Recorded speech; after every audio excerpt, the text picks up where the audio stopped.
Okay, now this is how you make a fun 3D platformer and stand out. Junkster is a new 3D platformer with collectible mechanics, but part of what you collect are pieces that you can build with.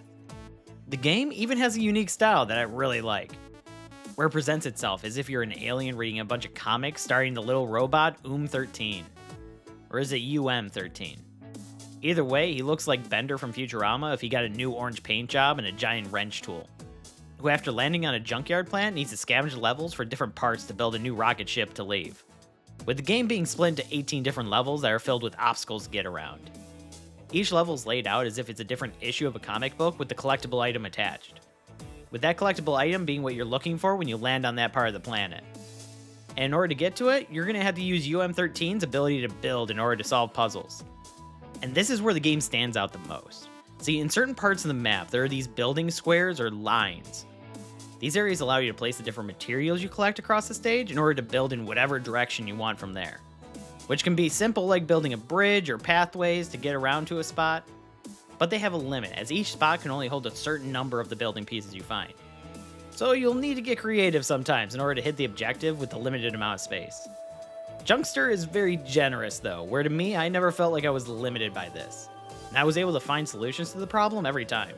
If anything, I found that I was sometimes just missing the pieces I needed and just needed to travel around the map a bit more.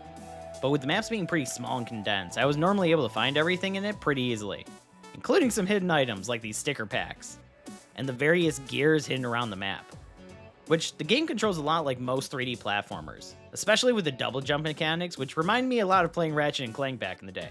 So the controls kind of felt like second nature to me in a way. Except the building sometimes feels a little awkward when trying to snap pieces to the exact surface you can't see, where you kind of need to move around the object until you can finally find that sweet spot, and hope that you don't move past it and have to find it again.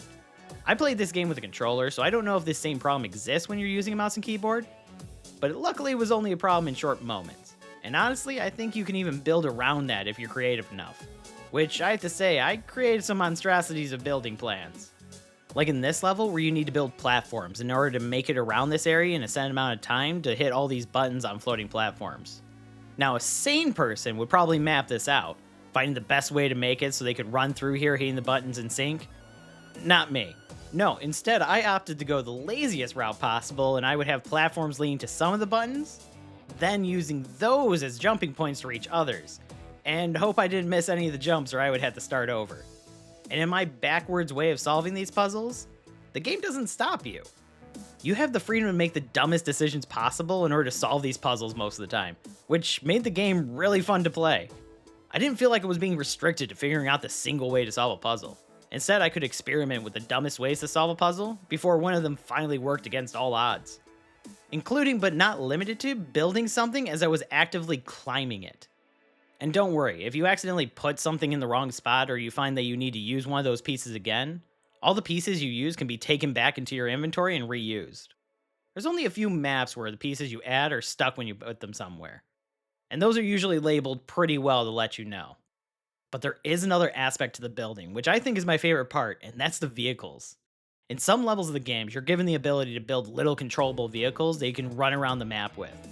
Now, these vehicles work the same as building platforms, where they have a limit to the amount of pieces they can hold. But beyond that, the creativity on how you build these vehicles is all up to you, leading me to creating, once again, the dumbest possible option to be able to finish a level. Which for me was just a lot of dumb fun and kept me giggling to myself like a schoolgirl at the horrible designs I would come up with.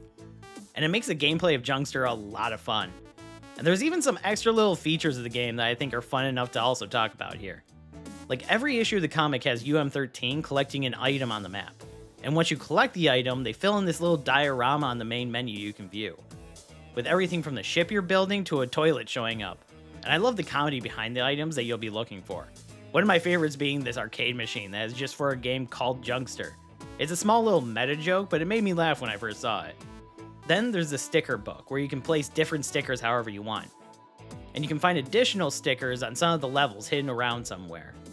It's a small little thing, but it's something I thought was a nice little addition to the game, that gives you a little trophy of sorts to see the progress you're making as you go through the game. Which, it isn't the longest game. But coming in at only $9.99, it has plenty of content for the price and well worth the look. Especially if you have Game Pass, where the game is featured on there for Xbox and PC. So if you're a fan of platformers and like some fun puzzle mechanics, Junkster is one you may want to take a look at. And you can find the links to Junkster in the description below if you want to do that. And if you like this review and want to see more, hit that subscribe button and follow the links on screen to see our other reviews. And if you play Junkster or intend to, let us know what your thoughts are on it in the comments below. Until next time, this is Brad with the Bickering Nerds.